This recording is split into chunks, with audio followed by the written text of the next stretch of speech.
at Lenihan Boxing Social in association with Forged Irish Stout, freebets.com, Empire Fight Store. Eddie, it's been a while. How's things, matey? Good. I understand you were trying to get into the office. Didn't try, I was. Oh yeah, lurking around the office for me. As you saw, I was ordered to allow Frank Smith to do the press conference yesterday. I mean, got to say, I did say on Coogan's thing the other day. You know this couch thing. Do you know what I mean? It's a little bit of a cop out, don't you think? It's like I like it for a next gen. That's the vibe we're looking for. But you know, like, where's the showman at the front? Ladies and gentlemen, let me tell you about. What's the showman then? Well, the showman was told we've got to bring the next gen through, and the next gen is Frank Smith. So, old fella, you ain't next gen. Do you know what I mean? So I was ruled out. But I'm here today, so I thought, no, you ain't keeping me away from the Wayne. I need to get my boat out there. So now I'm back on Boxing Social with all you boys, ready to hype the show tomorrow night. Sold out at the O2, baby. We'll come on to that show, and just to clear up, I weren't lingering outside your office. Got invited down by Matty Lawless, but just letting you know. Look, Ryan Garcia, Devin Haney, let's talk about that. I know that's a fight you wanted to make, and it's been a bit of a roller coaster. Ryan went training with Floyd, all of a sudden wanted Rolly fight someone else, and now it's like, yeah, go on then. It seems to be on. What can you tell us? It's very close. I mean, Bill Haney's leading that from our side with DHP and Matchroom. He's been talking to Oscar non-stop. The path has been quite clear. Ryan reached out to me on multiple occasions to say he wants to fight. And I don't know him well enough to believe him, but he was good to his word. And as I understand it now, speaking to Bill last night, the fight is close. Let's see what happens over the next couple of days. Massive fight for DAZN. Massive fight for Devin, massive fight for Ryan, the kind of fights that should be getting made, so fingers crossed. We've got to touch on Gervonta Davis. I know you put a video out saying, look, an offer will be made, so I suppose the question is, has an offer been made, and where are we at with it? Has it been bounced back? What's going on? It has. I mean, I think as always, you know, Gervonta's never going to be overly happy with an offer. It was a significant offer,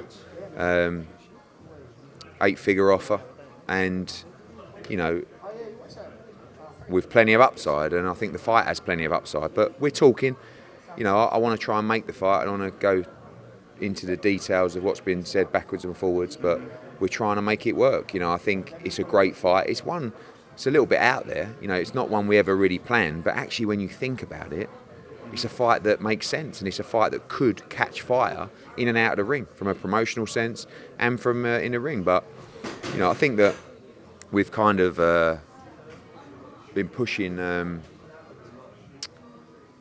Conor Benn fights for a while now, and particularly the Eubank fight. So I don't want to get people too excited. All I know is that we have to deliver a massive fight for Conor Benn next, and Gervonta would be right up on top of the list. Conor Benn stated, look, anyone from this weight to that weight, huge jumps, and obviously Tank's operated at a certain weight. What weight would this fight be at if it was to happen?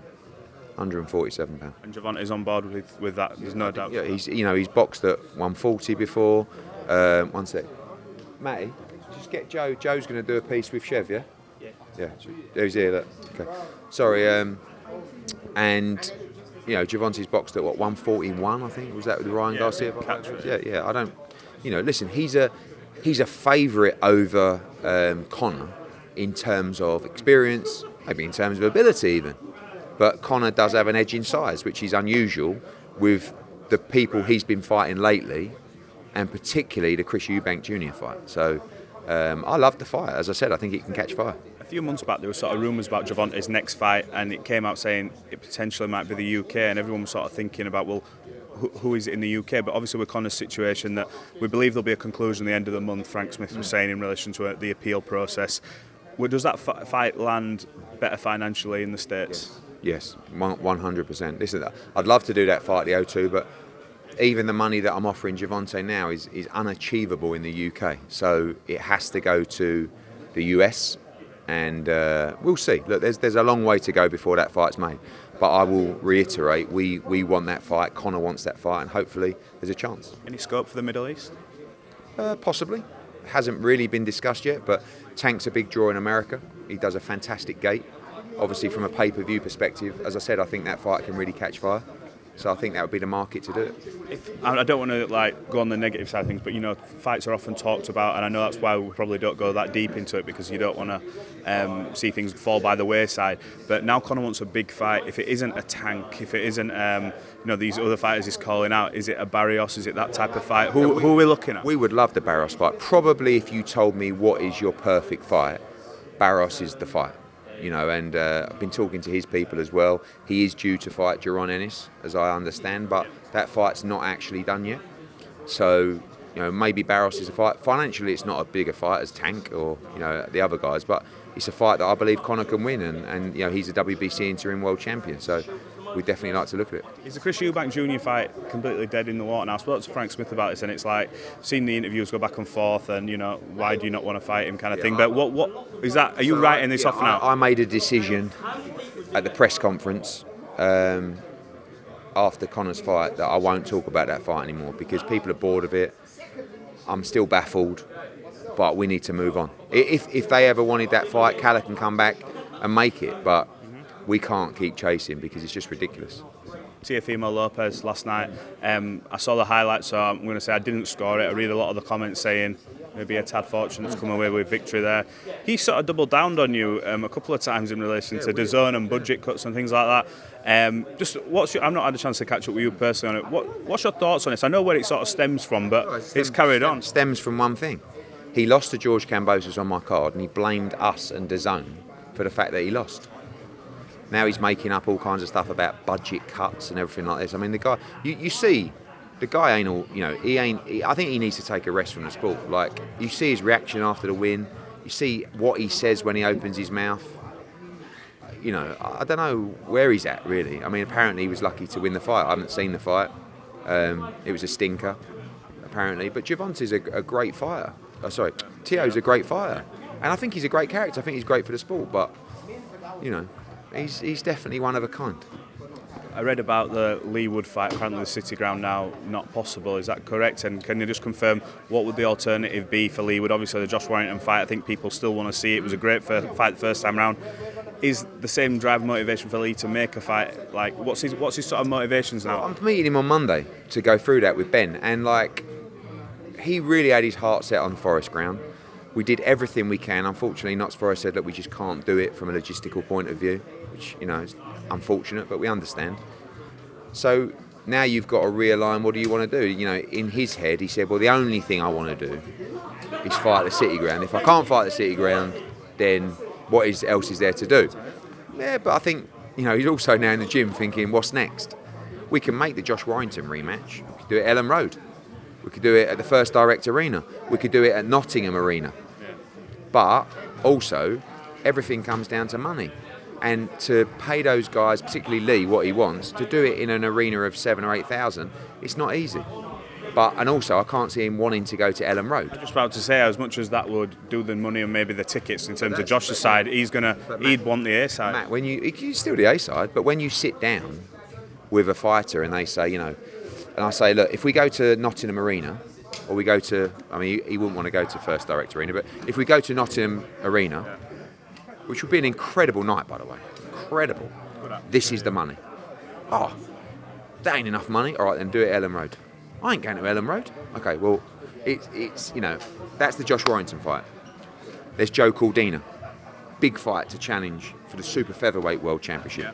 There's Lamont Roach Jr., which is a fight we could bring to Nottingham Arena. Do you know what I mean? Yeah. So there's options for Leigh, but also Leigh wants to make as much money as possible. You've got to pay these champions to come and fight. Leigh has plenty of options. It's just whether those options are attractive enough to him. And he doesn't need to carry on, but I feel like he wants to. And with that in mind, we will go through the options on Monday when we meet. I still want him to fight Josh Warrington, but it won't be at the City Ground. Just a couple more from me. I want to touch on if this fight doesn't happen with Leigh, what would be the alternate for Josh Warrington? Joe Caldina. That fight could be made coming off the back of the Saudi League. I also like the fight between Josh Warrington and Nick Ball on the Queensbury 5x5. Yep. If Nick Ball can beat Ray Vargas. Yeah. Yeah. And Nick Ball against Josh Warrington is an unbelievable fight. Is there a Warrington-Lara 3 in Leeds? Who knows? Does Josh want to move up to Super Feather and fight Joe Caldina? Does he want to fight Lamont Roach? Do you know what I mean? Yeah. I mean, Josh also has a lot of options. When you are as is that an American fight, that? Would he be able to... he again, as much as Leigh Wood's dream was to fight the City Ground, Josh Warrington's dream now is to fight in America. Yeah. So we will see. But Josh has a lot of options. So does Leigh. It just comes down to which one they find attractive. And it's our job to map them out for those guys and see what they want to do. Coming on to another sort of logistical problem that's rolled on for a while now, I'm going to keep asking because I think everyone wants to know about Katie Taylor. Closer to finding out what we're doing with that arena, Croke Park. It's just like, talks go on and on and on, and eventually you're in February now and the fight's in May, Katie's next fight, and it's like, we've got to make a move. So there is a chance we could return to the 3 Arena. There is a chance she could fight internationally as well. Of course, America, but we've also had offers come in for Katie Taylor to fight internationally around the world. For us, we still like the idea of fighting Chantel Cameron, and that could be at the 3 Arena. We'd like to do that outdoors, but also we don't, you have to lock something in at some point. And if we have to do that, but listen, we've had 2 incredible nights at 3 Arena, so could be 3. Saw her in Vegas, obviously. America, she's great out there in America, did well at MSG. Is there a chance you could go back out there for maybe Serrano? Yeah, I think that, a fight with Katie Taylor in America against anybody is a huge thing, particularly on the East Coast. She's also got aspirations to fight in Las Vegas, but you could take her to Boston, Philadelphia, New York. She sells out everywhere, so she's got a lot of options as well.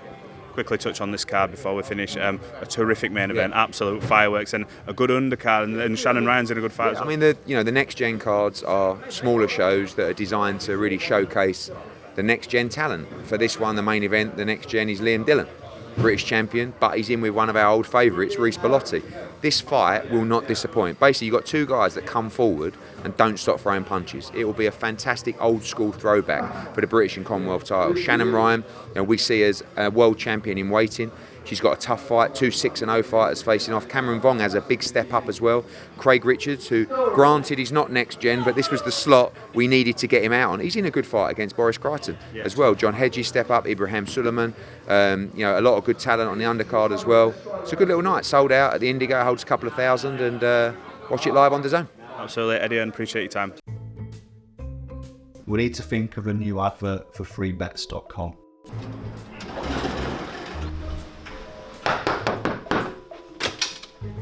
Get your best betting offers from freebets.com. Yeah, that'll do. The following deals are now live.